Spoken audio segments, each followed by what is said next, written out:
দেখুন চাইনিজ লোকগুলো কাঠ দিয়ে কি সুন্দর একটা বাড়ি বানিয়ে ফেলবে। চাইনিজদের বেশিরভাগ ঘরবাড়িই দেখেছি কাঠের তৈরি। ওরা কাঠ দিয়ে যে দারুণ দারুণ নকশা করে, আর বাড়ির বাইরের ফ্রেম, ভিতরের ফ্রেম এরকম কাঠের নকশা দিয়ে তৈরি।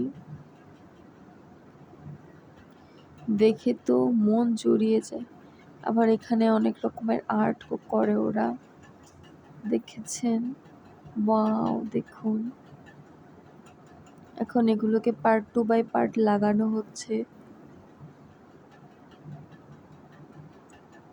সব জায়গায় কি দারুণ নকশা করেছে দেখেছেন?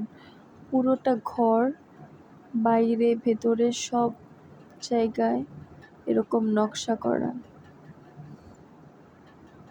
এখানে দেখুন লোকেরা ভেড়াগুলোকে কিভাবে গোসল করাচ্ছে। একপাশে ময়লা ভেড়া আর মাঝখানে এমন পানির ট্যাঙ্ক, ওটা দিয়ে চুবিয়ে চুবিয়ে দিচ্ছে আর ঘোড়াগুলোর মানে ডুব হয়ে যাচ্ছে।